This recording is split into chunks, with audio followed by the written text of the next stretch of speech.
आज के वीडियो में हम बात करेंगे फाइनेंशियल स्टेटमेंट्स की, जो कि बेसिस है कॉरपोरेट फाइनेंस का। हम लोग जानेंगे कि फाइनेंशियल स्टेटमेंट्स होते क्या हैं और ये आपको कैसे मदद करते हैं ये जानने में कि कोई कंपनी फाइनेंशियली हेल्दी है या नहीं।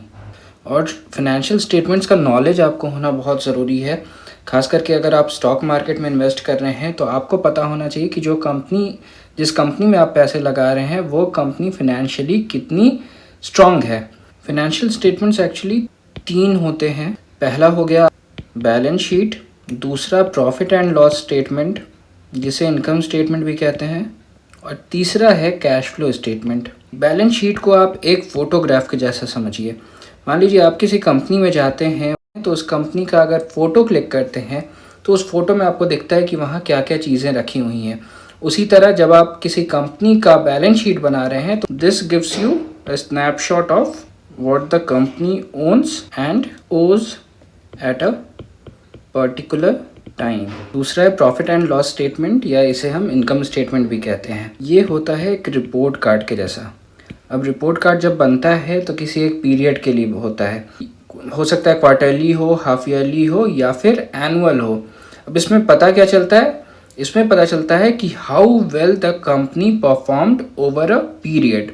तो जैसे बैलेंस शीट में हम लोग एसेट्स और लायबिलिटीज़ की बात करते हैं, प्रॉफिट एंड लॉस के केस में हम लोग रेवेन्यू या सेल्स की बात करते हैं, कंपनी के एक्सपेंसेस को देखते हैं, और रेवेन्यू में से एक्सपेंसेस जब हटाते हैं तभी प्रॉफिट या लॉस का पता चलता है। और तीसरा है कैश फ्लो स्टेटमेंट, जो बैंक पासबुक या आपका जो वॉलेट होता है उसकी तरह है। कैसे? वो इसलिए क्योंकि cash flow shows the real cash moving in and out of the company, और वो भी डे टू डे बेसिस पर। कैश फ्लो इसलिए भी इम्पॉर्टेंट हो जाता है क्योंकि profits don't always mean cash in hand. कोई कंपनी अगर काफ़ी प्रॉफिट में है तो ज़रूरी नहीं कि उसके पास कैश भी अच्छे खासे लेवल पर हों। अब इन तीनों फाइनेंशियल स्टेटमेंट्स को जानना आपके लिए बहुत इंपॉर्टेंट है, क्योंकि जैसा मैंने अभी बताया, रिपोर्ट कार्ड यानी प्रॉफिट एंड लॉस स्टेटमेंट जो किसी कंपनी का रिजल्ट बताता है कि कंपनी काफ़ी प्रॉफिटेबल है मान लीजिए, बट कंपनी का जो वॉलेट है या बैंक पासबुक है वो बता रहा है कि कंपनी के पास कैश तो है ही नहीं। तो कंपनी प्रॉफिटेबल तो है बट साथ साथ कंपनी ब्रोक है।